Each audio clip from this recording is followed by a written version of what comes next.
जागते रहो। फिर वही चर्चा करते हैं जो कल हुई थी कि आखिर धर्म है क्या। पहले ये सोचो, धर्म कार्य क्या करता है? धर्म का तुम्हें लाभ क्या है?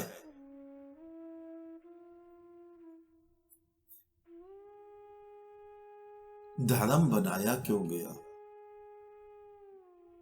इसका सीधा सीधा उत्तर तुम ये कहोगे कि मनुष्यों को सुखी करने के लिए। हां, कुछ मूड ये भी बोलेंगे वैकुंठ प्राप्ति के लिए, स्वर्ग के लिए, जन्नत के लिए। हिंदू स्वर्ग बोल देता है, मुसलमान जन्नत बोल देता है, हिंदू वैकुंठ भी बोलता है, स्वर्ग अक्सर ईसाई बोलता है स्वर्ग जाएंगे। तो धर्म बनाया क्यों गया? मेरे दृष्टि में धर्म बनाया गया यहां तुम्हें सुखी करने के लिए, वहां के लिए नहीं।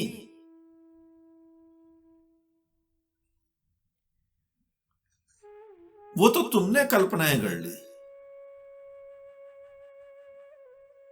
वो तो जिसने धर्म बनाया उसने सोचा साथ साथ दुकान भी चला ली जाए, उसने कल्पना का क्षेत्र बना दिया एक। धर्म बनाया गया मनुष्य को शांत सुखी करने के लिए कि मनुष्य बहुत शांति से अपना जीवन बिताए। लेकिन देखो, क्या कोई भी धर्म को मानने वाला, तुम्हारे धर्मों को मानने वाला, हिंदू, मुसलमान, सिख, ईसाई, बौद्ध, जैन, 300 से ज्यादा धर्म है, 3600 से ज्यादा उपधर्म है, विचारधाराएं हैं, पंथ हैं, संप्रदाय हैं, क्या उनको मानने वाला तुम्हें सुखी दिखता है? तुम सुखी हो? अगर तुम सुखी हो तो अब कौन सा सुख खोजने अपने अपने धर्म स्थलों और तीर्थों में जा रहे हो? सुखी हो गया तो घर बैठेगा आदमी, आनंद करेगा, घूमे फिरेगा, नाचेगा, गाएगा।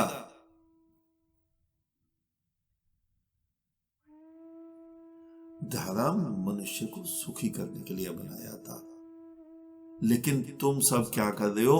तुम धर्म को बचाने के लिए मनुष्यों की बलि दिए जा रहे हो। धर्म बचे,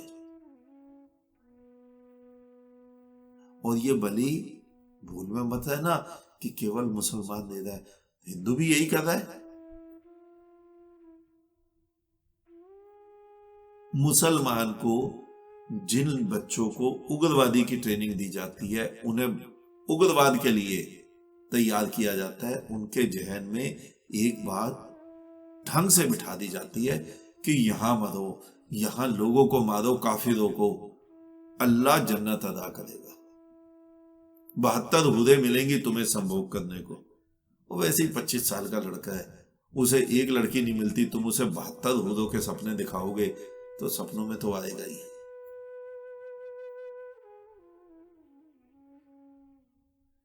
और ये मत सोचो ये केवल मुसलमान करता है, हिंदू में भी यही हो रहा है। तुम्हारे शास्त्र कहते हैं धर्म के लिए मरेगा तो स्वर्ग प्राप्ति होगी, तुम्हारे ही शास्त्रों के वचन है। अप्सराओं की कहानियां किसके आगे पेश करोगे? अप्सरा ऋषियों मुनियों के आगे, जो यहीं छोड़े बैठे हैं अपनी अपनी पत्नियों को। आजकल तो पत्नी छोड़ के आदमी राजनीति करने लग जाते हैं, उनके आगे पेश करोगे अप्सराएं? यकीनन उन्हीं के आगे करोगे जो 20 से 25 वर्ष का व्यक्ति है। उसी को तो तुम धर्म के नाम पर मारने को, फिर मरवाने के लिए कि दूसरे को मार और अपना बलिदान दे। सिख भी यही कर रहा है, ईसाई भी यही कर रहा है। तुमने धर्म को मान क्या लिया है और जीवन को इतना तुच्छ मान लिया कि उन मृत धर्मों के लिए अपने जीवन की बलि देने चल दी है।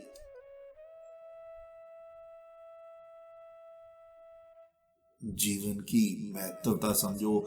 जीवन है जो है यही है। यहां से मरने के बाद ना तुम्हें स्वर्ग मिलेगा, ना तुम्हें जन्नत मिलेगी, ना तुम्हें वैकुंठ मिलेगा।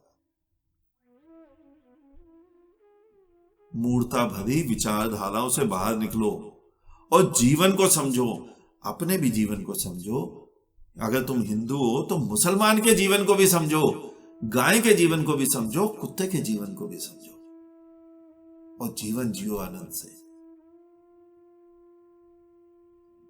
इन मूर्ताओं भरी सोच से कुछ नहीं बदल, तुम्हारा भला होगा।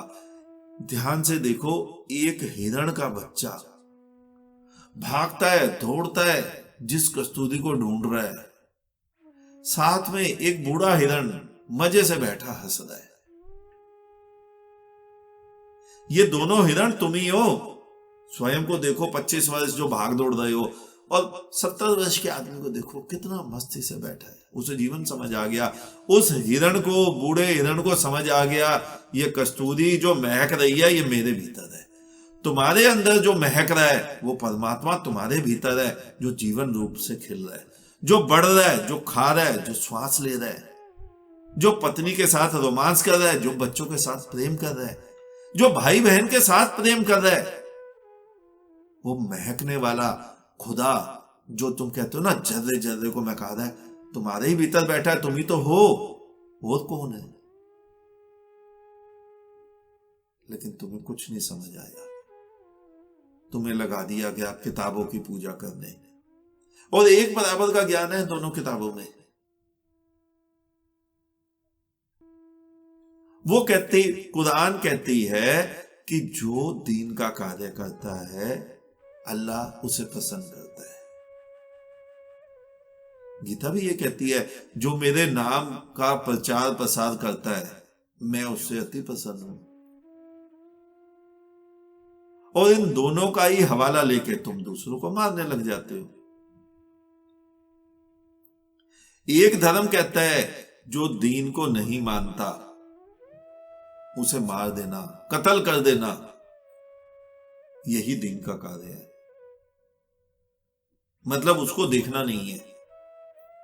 दूसरा धर्म कहता है कि जो मेरे नाम का कार्य करता है मैं उससे पसंद रहता हूं, वो मुझे प्रिय है। यानी दूसरा जो कार्य नहीं करता वो प्रिय नहीं है। अगर वो प्रिय नहीं है तो तुम्हारी दृष्टि में वो नीच हो गया, क्योंकि तुम प्रिय हो ना भगवान को, और वो प्रिय नहीं है, वो नीच हो गया। वो इनडायरेक्ट वे में ये बोल रहा है कि मार दो उसे। फिर भेद कहां है? तुम कुछ समझे ही नहीं। किन्होंने किताबें रच दी, तुम्हारे सर मर दी। अगर सोचो, मंगल ग्रह पे जीवन निकल आए, सोचो, अभी तो नहीं है, साइंटिस्ट देख चुके, वहां की धरती पे उन्हें जीवन नहीं मिला, और किसी और ग्रह आगे चलते हैं, अलग सौर मंडल में चलते हैं, वहां जीवन निकल आए, तो तुम्हें क्या लगता है वहां ऐसी किताबें नहीं होगी? सोच के देखो, क्या वहां कुरान होगी या गीता होगी, या बाइबल होगा या ग्रंथ होगा? हंसोगे, वहां दूसरी ऐसी ही कोई और किताबें होंगी, वहां के लोग भी ऐसे ही लड़ रहे होंगे।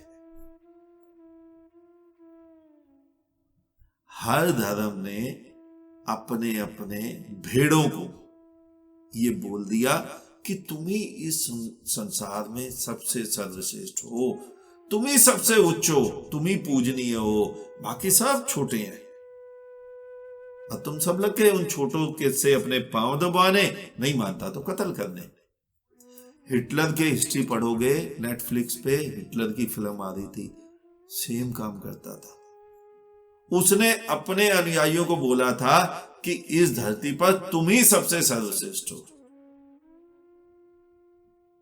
अब बाकियों को मार दो। उसने मारे। कल ही मैं वो फिल्म देख रहा था, वो बता रहा था, पूरी वीडियो है कि हिटलर जब चलता था आगे पीछे 4 कैमरामैन हमेशा चलते थे, गाड़ियों के ऊपर कैमरे लगे हुए थे। आज का राजा भी यही कर रहा है। कौन सा भेद है? तुम समझ ही नहीं पा रहे। तुम्हारे नाम की बलि धर्म गुरु, धर्म नेता कहो, धर्म गुरु नहीं, धर्म नेता, राजनेता, समाज नेता सभी देना चाहते हैं, अपनी बलि कोई नहीं देना चाहता। और मैं तुम्हें तुमसे मिलवा रहा हूं, स्वयं को देख लो एक बार। जिस दिन स्वयं को देख लोगे जीवन का आनंद आ जाएगा। और वही है धर्म, स्वयं को पहचानना। उस बूढ़े हिरण ने पहचान लिया, मस्ती से किनारे बैठा हुआ है, घास खा रहा है। और बच्चा हिरण अभी नहीं पहचान रहा, भाग रहा है, दौड़ रहा है इधर उधर। तुम भी भागते हो। इस कभी कोई काबा जाता है, कोई काशी जाता है, कोई इस तीर्थ, कोई उस मंदिर, कोई उस मस्जिद। तुम्हारे भीतर वो जीवन विराजमान है, खिल रहा है वो जीवन। उसी जीवन का नाम परमात्मा है, उसी जीवन का नाम खुदा है, उसी जीवन का नाम गॉड है। आज इतना ही, शेष किसी और दिन। अंत में चारों तरफ बिखरे फैले परमात्मा को मेरा नमन। तुम सभी जागो, जागते रहो।